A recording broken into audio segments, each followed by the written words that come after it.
সাদাতপুরের কৃতি সন্তান সম্ভাবনা এবার দেখা গেছে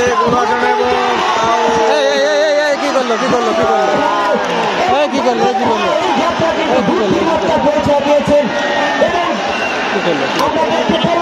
গোল হয়ে যেত দেখছেন গোল হয়ে যেত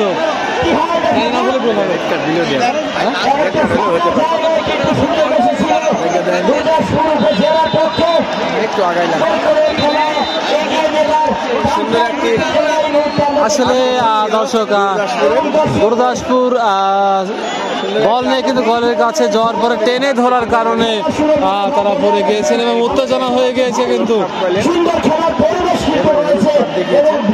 আবহাওয়া কিন্তু রয়েছে ভারী সুন্দর চমৎকার। আমরা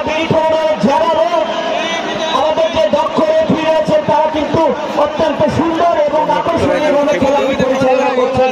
গোল হয়ে যাচ্ছে কথা বললাম আপনারা ক্যামেরাম্যান আমরা দর্শক ভাইদের বিনীত অনুরোধ জানাবো গোল হয়তো এটা কেন করলেন একটু এই যে একটা উত্তেজনা কিন্তু তৈরি হয়েছে শান্ত থাকবেন এবং এই খেলাটাকে শেষ পর্যন্ত আমরা যেন শেষ করতে পারি সেই জন্য সহযোগিতা করবেন। আমি দর্শক ভাইদের অনুরোধ জানাবো আপনারা বসে পড়েন, আপনারা জায়গায় বসে পড়েন।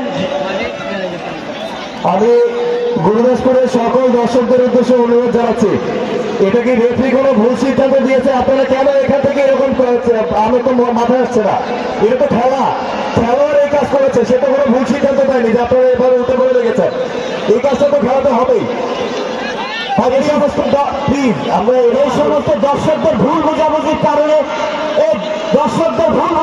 কারণে কিন্তু খেলাগুলি মাঠে গড়াতে চায় না এবং খেলাগুলি মাঝখানে এসে আমরা বিভিন্ন প্রতিকূলতার সম্মুখীন হই। আমরা বিনীত অনুরোধ জানাবো, দর্শক ভাইদের প্রতি সম্মান জানাবো, আপনারা নির্দিষ্ট জায়গায় বসে আপনারা খেলা উপভোগ করবেন এবং রেফারি মহোদয় কিন্তু দক্ষতার সহিত খেলাগুলি পরিচালনা করছেন। সুপ্রিয় দর্শক মন্ডলী, খেলার ফলাফল নাটোর সদর উপজেলা 0 পক্ষান্তরে গুরুদাসপুর উপজেলা 0।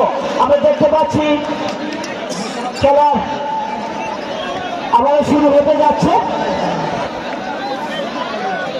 প্রাণান্তর টানটান উত্তেজনা এই মুহূর্তে নাটোর জেলা স্টেডিয়াম আজকে কিন্তু কানায় পরিপূর্ণ।